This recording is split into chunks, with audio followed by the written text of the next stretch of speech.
Alright, shalom, shalom.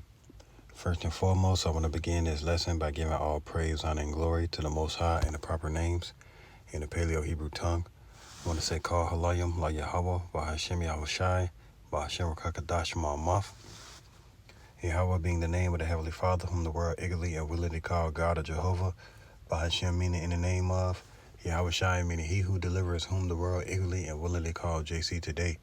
I want to give a double honor to the elders and apostles at Great Millstone who rule well, and another double honor to my elder as well, Aharawan bin Yasha'Allah of the Lions Den Camp here in Jacksonville, Florida. Salutations to the 144,000 hopeful elect, pushing this truth across the four winds, and to the one-third remnant believers in Yahweh Shema Shah, Shalom, Shalom.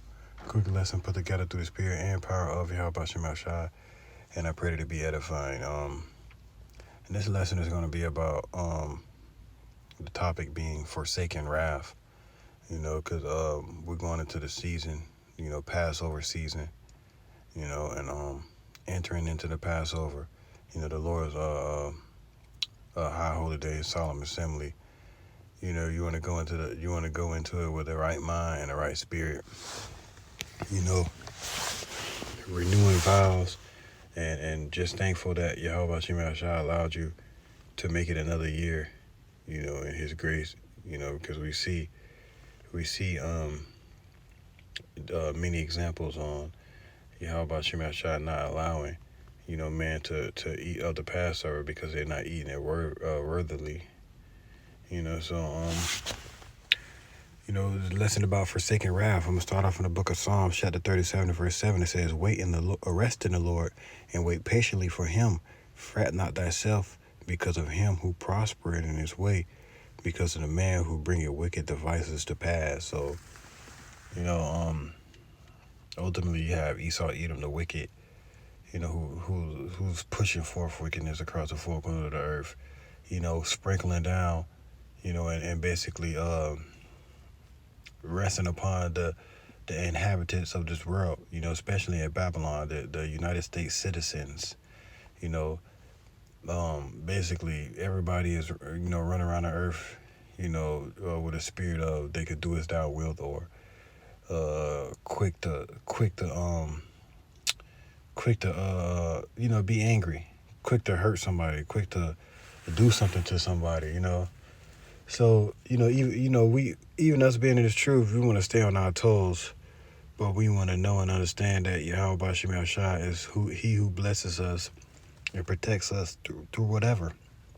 So there's no reason for us to walk around having so much wrath and anger built up, which we can have righteous anger towards the wicked, but to where somebody step on your shoe, you ready to do this, or you ready to pull up and fight somebody because of this, at this point, man, it's getting old.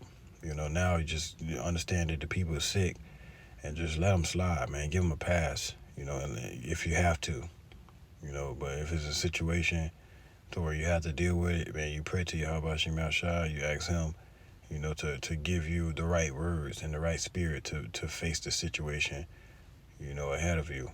So, rest in the Lord and wait patiently for him. Fret not thyself because of him who who prosper in his way, because of the man who bringeth wicked devices to pass, right? And those wicked devices, the scripture says, surely oppression maketh the wise man mad, and oppression comes in many forms.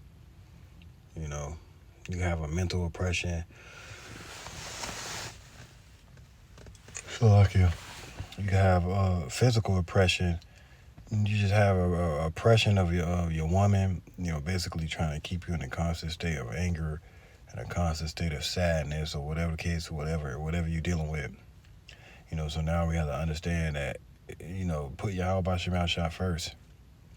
It says, verse 8, cease from anger and forsake wrath. Fret not thyself in any wise to do evil. So we have to cease from anger, and forsake the wrath. Understand that's not of, the wrath of man is not of Yahweh Shema Shah.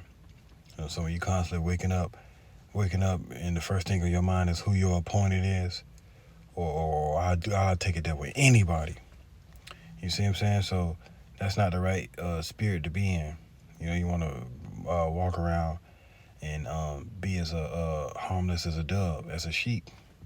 You know, really to what they call it here in Florida, Planet P, Planet Punk, the punk way, basically not being a punk like physical prison, but like a punk, like man, I ain't got time for this.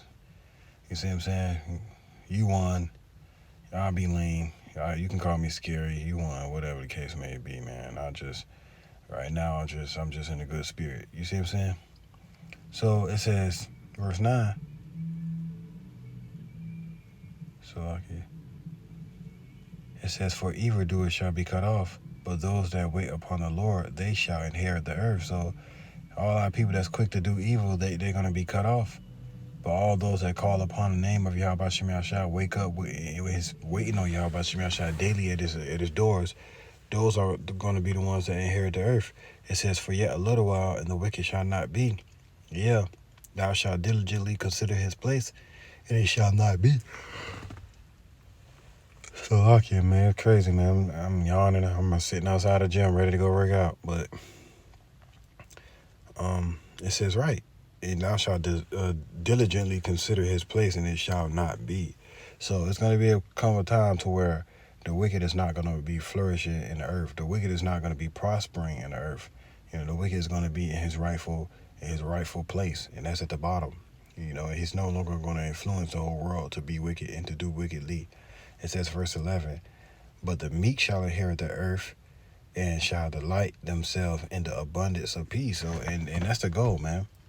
It's going to be nothing but straight peace. You're going to see, you ain't going to wake up, walk out your castle and see no patchy grass. You see what I'm saying? All your grass going to be green. You see what I'm saying? So, it's just like that movie Avatar, man. The ground was alive. You see what I'm saying? It's like the ground had a heartbeat in that newest movie Avatar. So man, we're gonna be at peace, man, knowing that we don't have to deal with somebody coming and trying to benefit off of Yahweh Shem Yahshua's creation. You know, the wicked is gonna be in his rightful place. All right, and that's the goal, to delight ourselves in the abundance of peace.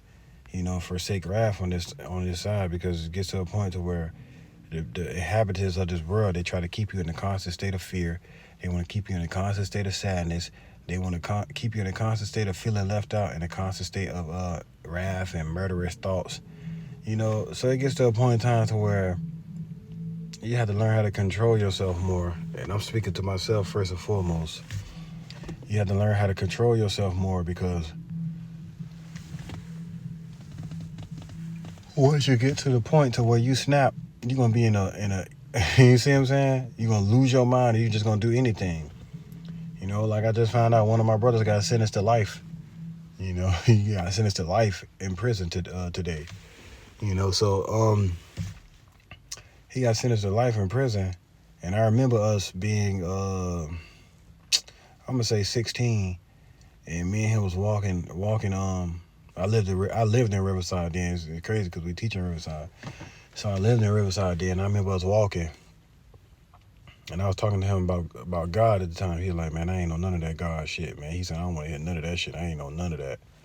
You see what I'm saying? I said, all right. From that day forward, I stopped talking to him about it until I became an Israelite. And that was the next time I talked to him about it. But, you know, by the time we graduated high school, he went to jail for 6 months, got out for 2 weeks. Went to jail for another 6 months, got out for 4 weeks. Got caught with a gun by a convicted felon, went to jail for 4 years. You see what I'm saying? So he didn't have the right mindset on what it means to be a man and what it means to just be an individual. You ain't got to be a gangbanger. You ain't got to show yourself as prideful and wrathful all the time. You know, he got out from doing this 4 years. He was even worse than what he was when he went in for the first time. You see what I'm saying? So he got out from doing this 4 years, and then he was doing good. He was out for a good 2 years, but during that time, that 2 years, he was doing whatever he was doing. Next thing you know, I get a text message. He back in jail. I look at his bond. His bond $800,000. You see what I'm saying? What are you doing to where your bond is $800,000? You see what I'm saying? So you talk to him on the phone. You know, we was having a conversation. Next thing you know, he said, "Yeah, man, I'm finna come home." Judge said, "No, you're not." Judge gave him life. life in jail.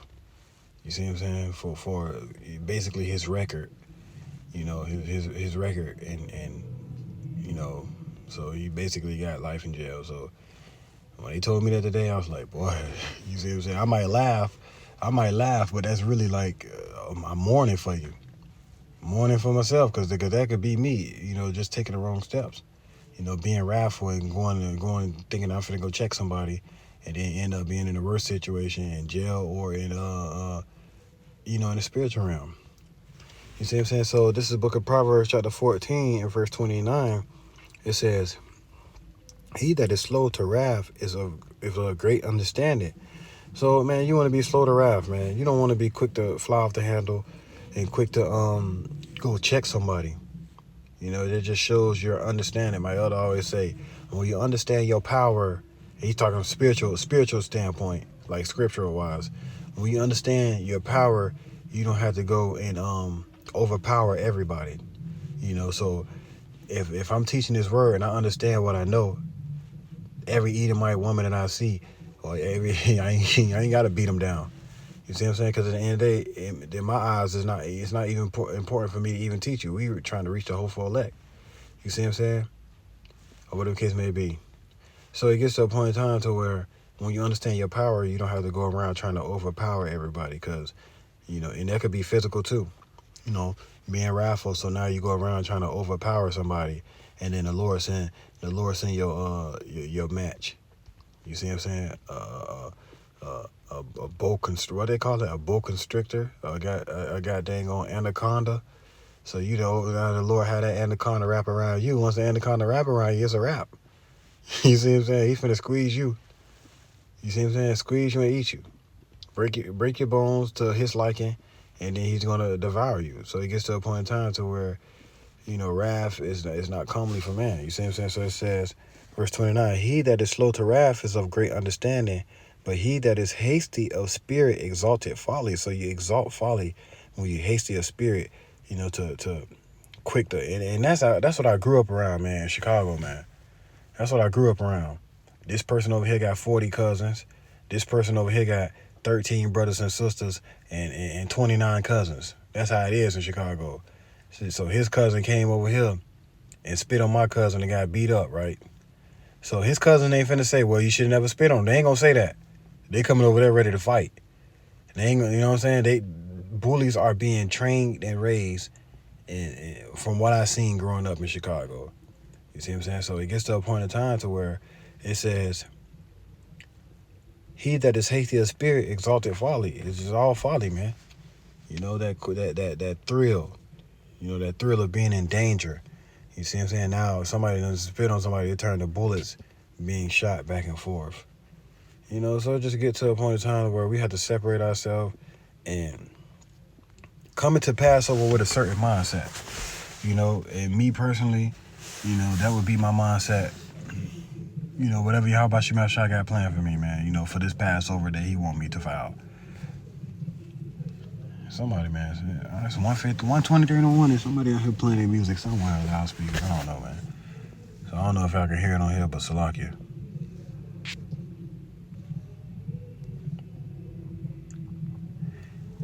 So this is the book of James, chapter 1, verse 19. It says, wherefore, my beloved brethren, let every man be swift to hear, slow to speak, slow to wrath, for the wrath of man worketh not the righteousness of Yahweh.